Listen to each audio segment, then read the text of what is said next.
大家好，我是 Eve，欢迎你收看 EVE 转型号。大家是否熟悉《伊索寓言》里面那个北风与太阳拼比的故事？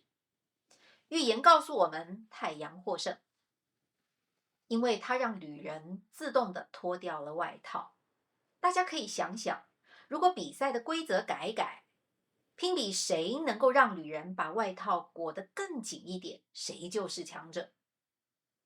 我想，太阳之所以赢，赢在他知道自己的天赋，依此选择命题。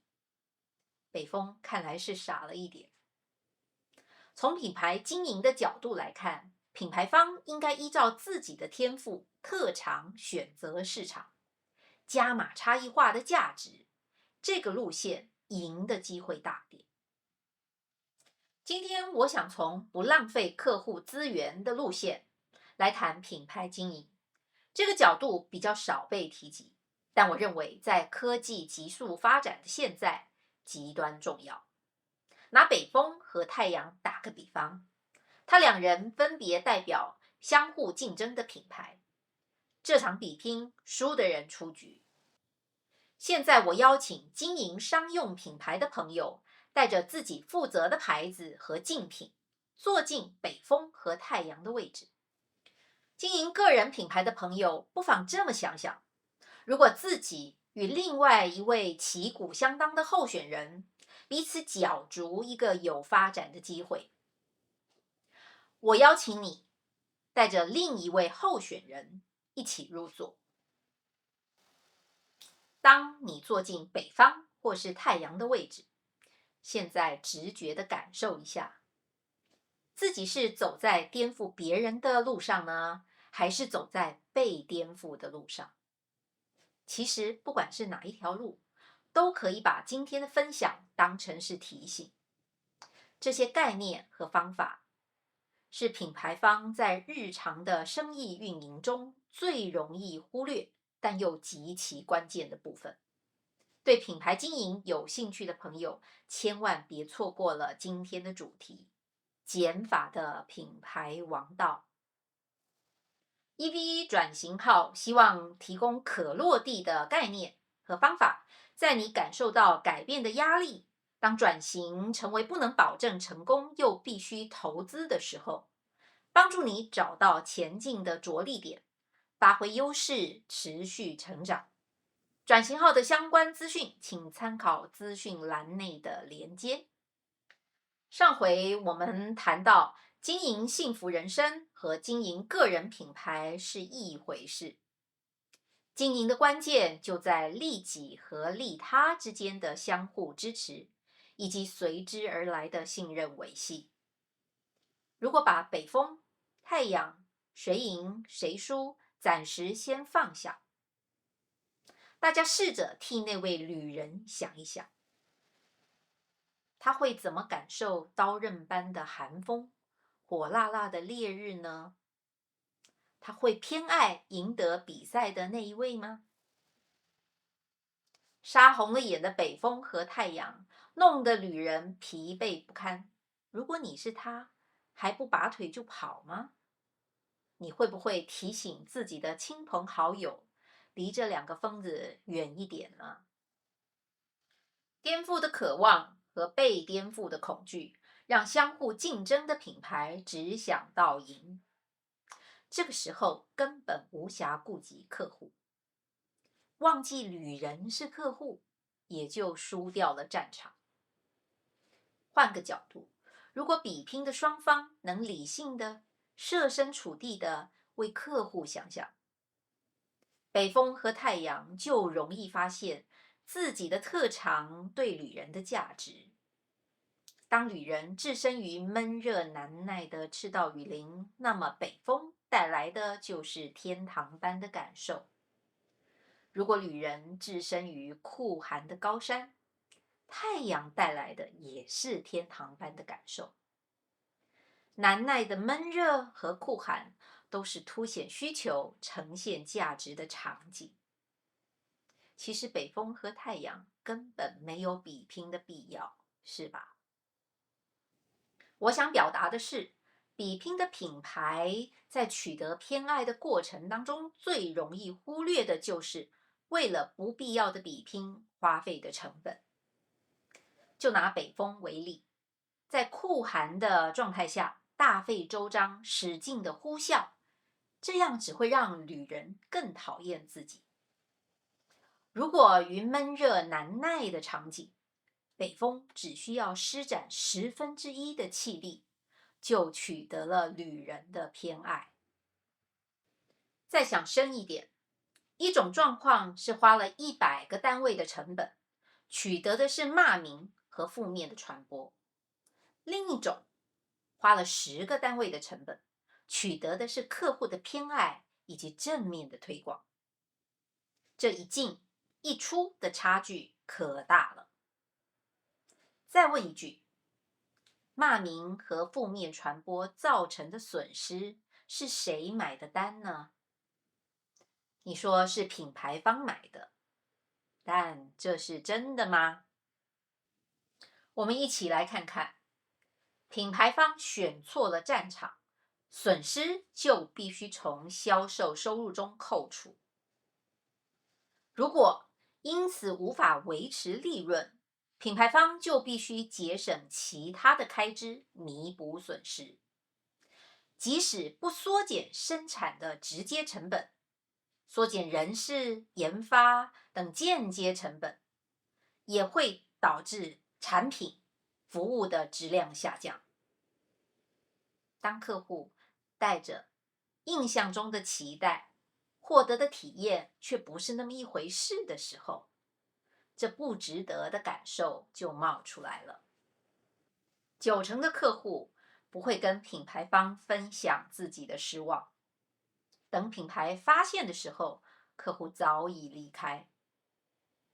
换个人与人相互竞争的情形，两位绞尽脑汁想要取代对方的候选人，厮杀几回合，精疲力竭后，主办方却把机会给了第三者。两人厮杀的期间，都搁置了原本该做的事，也都看不见其他的可能性。错失的机会是难以估计的。拼市场排名，提升占有率，是检视品牌成功的重要指标。品牌方容易忽略的是，为了争取排名、提升占有率的付出，对客户的意义到底是什么呢？客户从中可以得到什么价值呢？你说为了提升市场占有率，举办的促销活动，让客户用更少的钱得到想得到的商品，这是对客户有实质的价值的，当然有意义啦。但真的是如此吗？再想深一层，这个促销活动是当下直接折抵的吗？还是必须购买一定的金额后，在指定的期间、指定的地点、指定的商品类别，才能有限度的使用折抵呢？满额有可能让客户多买了自己不需要的东西，后悔的负面感受多半会归罪于品牌。除此之外，就算品牌方能有效的、完整的训练客户服务人员，让每个人能清楚的、态度良好的为客户解答复杂的促销机制，但还是很容易造成客诉的，不是吗？如果折价券只适用于指定期间、指定地点、指定品类，每一项限定都容易造成客户的误解和不方便，这是产生客诉的温床啊！大家可以想想，如果你只买件小东西，或是只想问个有关商品的小问题，都必须大排长龙，因为客服人员需要花更长的时间为别人解说促销活动。你会有好的感受吗？你会不会就干脆不买了呢？品牌方认为，促销可以让客户用更少的钱买到想要的商品，是利多的举措。我想提醒的是，客户真的享受这样的促销过程吗？品牌方确实从竞争品牌抢了不少的业绩，但如果把处理客诉的资源加上服务品质下降造成的机会损失合起来算算总账，品牌方真的划算吗？促销活动真的取得了客户的偏爱了吗？我认为取得偏爱是个互蒙其利的过程。客户付出最低的代价，解决了自己面临的困难，满足了想要的体验。品牌方用最低的成本，提供了产品和服务，取得了客户的信任。大家想想，如果促销活动给客户留下了这样的印象，这个品牌就是拉高售价再打折，不但害我超支，还折腾人。这么一来，就别提得到客户的偏爱了。品牌方该注意的是，忍痛牺牲收入，自以为在客户的心目中提升了性价比，不但根本不是这么一回事。重点是，品牌方什么时候才知道这个真相呢？品牌在尚未确认对目标群的价值之前，就把精力花在消除竞争者，这就浪费了服务现有的客户或者开拓利基市场的资源。说句品牌战略的行话，这就是自以为排除了竞争者，就可以确认自己对客户的价值了。这是本末倒置、寅吃卯粮、缘木求鱼的做法。没把客户放在心上，也就无法建立信任。成功的品牌一定着眼于长期，在确认自己对目标客户的价值之后，还会不断的校准，所以能够更准确的、及时的找到加强信任的着力点，把资源花在刀口上，及时修补信任、灌溉信任，这是他们持续获得客户偏爱的关键。创新开拓利基市场是基业长青的手段，但不宜用对现在的客户是否具有价值来断定是否应该投资。这么做是另外一个危险的误区，因为对现有的客户没有价值，并不代表对其他的目标客户也没有价值。开拓利基市场必须理性的评估对哪一群目标客户有价值呢？他们的需求有多么迫切呢？很多品牌在害怕被取代的压力下，在这一处都栽了跟头，埋下了失败的种子。品牌确认对目标客户的价值，必须先于想取代对手的考量。这样就有机会避开浪费客户资源最深的巨坑。说到热门的 ChatGPT， 我是2月6号第一次使用的。从关键字搜索到问答式的搜索，可以说是亲身体会了搜索的进化。我拿着 ChatGPT 的答案在谷歌、百度上交互印证，用 ChatGPT 激发多角思路，锐化自己的观点。这些既省时又省力的用法，立刻上手。6个月前，我可想不到 Siri 的近亲可以撼动谷歌在搜寻引擎的地位。但不到几天，我就发现自己使用谷歌、百度的频率大大降低。才几个星期， ChatGPT 已经改变了我10多年来的搜索习惯。我的体会正好印证了为什么谷歌近期发布了20年来从未发布的红色经营警戒，急忙忙地推出了 Bard， 百度也推出了文心。微软最近破天荒的加码投资 OpenAI 100亿美金，我感受到颠覆者与被颠覆者以迅雷不及掩耳的速度交换了位置。大家可以想想，我这么一个退休人士的日常都受到科技的影响。摩尔定律提出原适用于电子业的经验规律，它的概念是后发者都能够更快、更容易、更强大，而且成本更低的提供相同价值的产品和服务。以当今科技的影响力，这个后来居上的概念几乎可以适用于任何行业。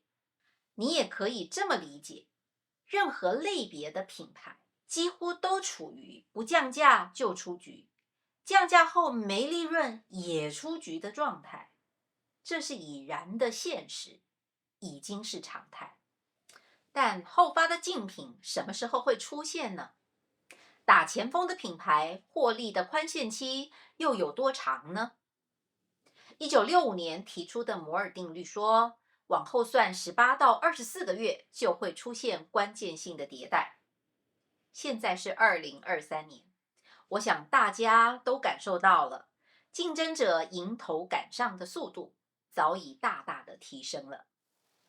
成功品牌必须有能力最大化客户获得的差异化价值，降低客户体验品牌的代价，不浪费客户的资源。别等着后发的竞争者来革自己的命，自己来吧。我接下来介绍的工具价值流地图，不只是测量品牌健康的温度计，它可以帮助品牌方更准确、及时地找到加强信任的着力点。这张缩图指出了品牌高效运用有限资源的关键。绘制价值流地图的步骤。步骤1，画一条向未来开展的时间线。步骤2，从同理心地图萃取出目标客户的关键洞察。同理心地图的应用，我们以后找机会细谈。步骤3，横向依序标明产品服务4阶段的发展历程，从战略定义、生产制造、推出市场以及客户体验与反馈的追踪。步骤4，在4阶段发展历程中，依序列出与客户的互动点。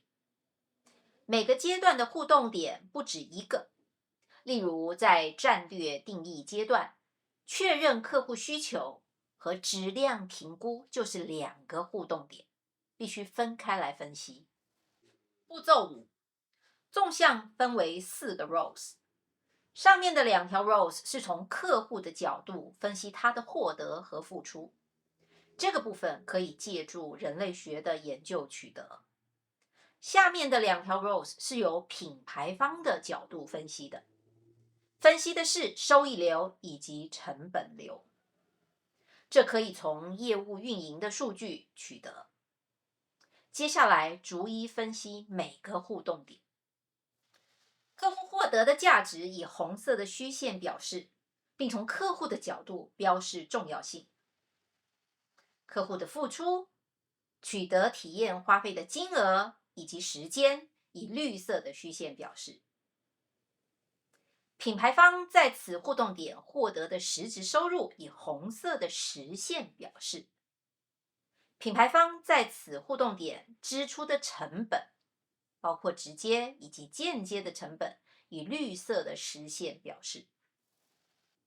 步骤6相当关键，品牌方从客户以及从自己的角度分别比对获得与付出之间的关系，追踪客户需求的变化，反复推敲客户获得的价值，找出不影响体验的不必要投入，透过简化以及自动化达到降低营运成本的目的。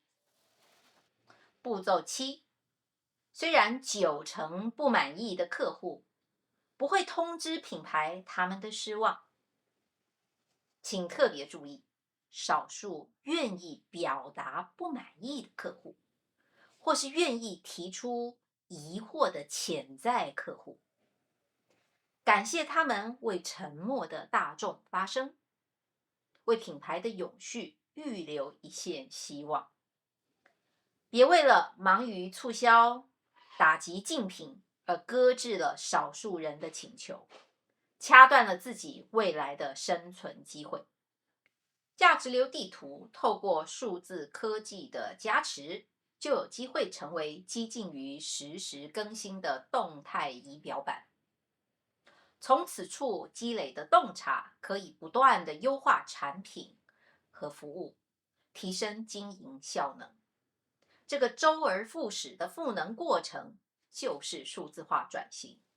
但我认为，品牌方是不是能够持续的做到零浪费客户的资源，关键在于为品牌工作的人。我指的是每一个人。动态价值流地图是工具，科技是手段，用来更高效的完成人设定的目标。大家可以想想 ，GPT-4 再怎么厉害，它目前还没办法自问自答，提出需求、设定目标，都还是真人做的事，是吧？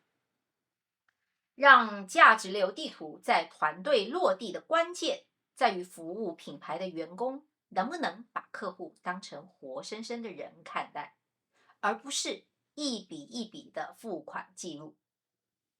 这与品牌的拥有者、领导层如何对待员工息息相关。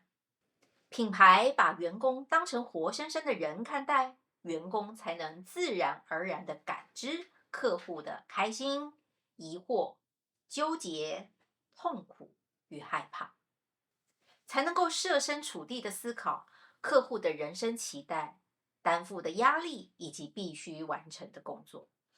今天的分享，减法的品牌王道，在模板模型中解决方案的位置。重点整理如下：一、品牌确认对目标客户的价值，是避免浪费客户资源的关键。二、品牌取得客户的偏爱是个互蒙其利的过程，请三思无法互蒙其利的任何举措。品牌应该核实自己为消除竞争者而投入的资源，对客户的价值到底是什么？是不是真的能增加客户对品牌的偏爱？三、价值流地图帮助品牌方更准确、及时地找到加强信任的着力点，避免浪费客户资源和优化品牌价值是一体的两面。四、摩尔定律的概念广泛的适用每个受科技影响的行业。精益经营效率是品牌永续的必要条件。五、让价值流地图落地的关键在于为品牌工作的人。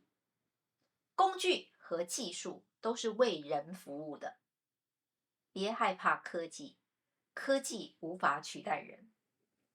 但无法善用科技的人，是会被善用的人取代的。经营品牌就必须面对人世间最难的两件事：把自己的概念放进别人的脑袋里，把别人的钱放进自己的口袋里。我相信，为客户省点力，尽心尽力的不浪费他的资源，有助于推进这两件困难的目标。下一集我们接着谈让目标客户省点力的认识自己，也就是有效的品牌沟通的关键。有兴趣的朋友千万别错过了。谢谢你收看今天的EVE转型号，欢迎你 follow 转型号的 video， 请订阅、关注、点赞、分享、转发，按小铃铛，提醒自己按时收看更新。转型号上线的平台会逐步增加，已经上线的平台连接就在下方的资讯栏中。我们下回接着谈。